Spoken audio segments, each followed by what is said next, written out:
Hi, welcome to A Foreigner in the Philippines. Well, we had a kind of a typical day today. I just thought you might like to know how it goes for our simple life in an uneventful life in, well, in paradise, let's face it. So, we were up at 5. Now, when I say we were up at 5, Beth usually gets up before 5. So, she's up before 5 and then tries to wake me up. I managed to resist those efforts to get me up until around 6:30 or 7, right? It's not easy to do, but I do it. And anyway, just writing down what happened all of today. So the first thing is, of course, we got workers coming in to help us to do the windows. And we have found a carpenter who Brian tells us really knows what he's doing. So we welcomed him, but he didn't get here until about 9 o'clock. But anyway, first off, I knew that he would need some materials. He needed some nails for fixing the door frame, the window frames.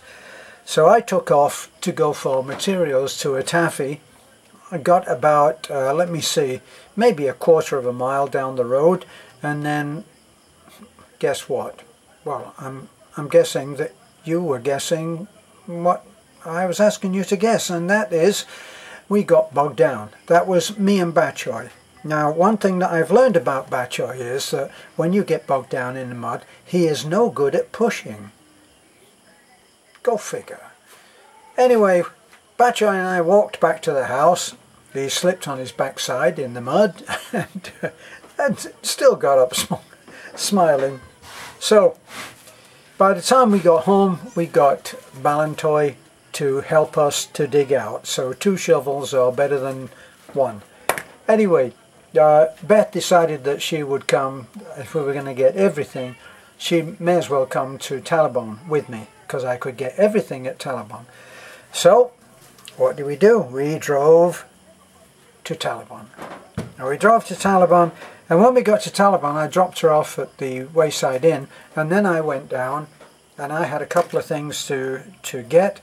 I had some things that I wanted to get in Talabon, but meantime, I thought I'd better get some gas, and I got some gas, just 300 pesos worth of gas, because that's all I had. Drove in there, sounding perfect. Engine sounded great. Started the engine after having the gas put in.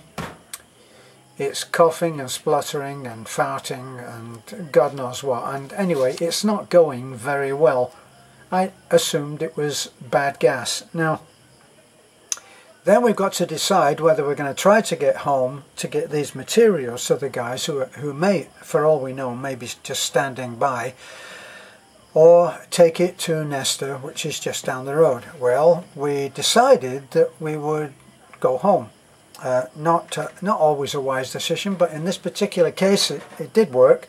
We got home, we gave out what we needed to, we went over the work that has to be done. Timio is here and he's putting in the metal work on the window frames so that the carpenter can spruce up those frames that we've got, which look terrible. So with the electric planer, he got to work and did a really nice job. So that was driving back from Talabon. Red needs a new pump, not a new fuel pump. That could be short for a fuel pump, couldn't it? A pump. Anyway, we fitted, or Nesta fitted a new pump, and then we went to buy a bed. Well, it's getting pretty late by now, around 4 o'clock, but we did manage to find a nice bed which we bought in Talabon. Now we've got the thing strapped onto the back of the truck, and it extends the truck about another foot or 15 inches on either side, because we've got it settled on the back. So we took that to the blind man's house. Well, we'd already actually been to the blind man's house, which I forgot to mention. And the blind man's house is just incredible. It's a tiny little house, but it's so cute. It's a beautiful job. not without irony, but I wish he could see it. And obviously he never will. He'll never know what a beautiful house he lives in. Isn't that very sad? Sad to me. But anyway, we loaded up. We took some photographs of us, of the Superman team, and me with the blind man. And then we came home, and we got home just as it went dark. It's funny, of all the things that we do, which is, yes, people look at it and say, wow, that's a lot of work, and it is. Getting hundreds of items, which Mr. and Mrs. O have made descend on us like an avalanche of goodies. It does take a lot of work. It makes our house seem like an emporium, and for a little while that's all we think about. Well, we've done a few giveaways now. We did the really chaotic one that got a lot of people upset because it was so chaotic on that island. And let me just say a word about that, because I often say this as we're going in to make a video, and that is, we never know exactly how it's all going to turn out. It can turn out to be an incredible pleasure seeing incredible things, and it can also turn out to be something that absolutely breaks your heart, like the blind man. Who could have predicted that the entire population of that little island would turn out as soon as they knew that we had some boxes of gifts to give away for Christmas? Those giveaways and the giveaways that we do at the school are just so incredibly rewarding, given that not everything goes perfect. We never ever guarantee that. We just do our best.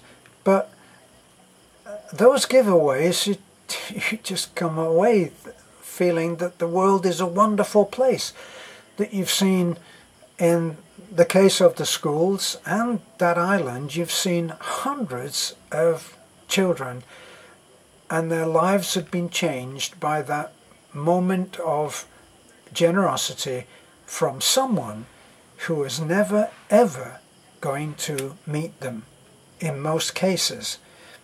Though Mr. and Mrs. O do plan to come out and visit, and they're timing a couple of their mega boxes that they can enjoy the giveaway as well. But in the main, all of the people that are so incredibly generous will never meet those people that they are lifting in hope. And that's something that is an amazing thing, not just for us, not just for the people who give, but for the people who receive something from a donor that is in a country that's thousands of miles away, and we never meet them. And they go away with that gift wondering, I think, why, what, where, what happened here, why did we get this? And it may take them almost half a lifetime to process that moment when they were given something by someone in another country. It may take them years to process that, but process it they will. Well, that's the effect on the people that we give to. And then there are the other situations, like the blind man. Well, if you've watched the video of the blind man, and I'm sure that you have, if you take a look at the way that he was living, and imagine what it's like to actually go there, stand under a roof that cannot possibly keep even half the rain out, and know that you are the channel for people to help this man and help him, you did. But it's a real heartbreaker to watch this happening. It's heartrending, not heartbreaking. It's heartrending because you're seeing something incredible happen. I hope that I'm not overdressing this up, but that's how it seems to me, that this is something that is really incredible, and it never fails to amaze me.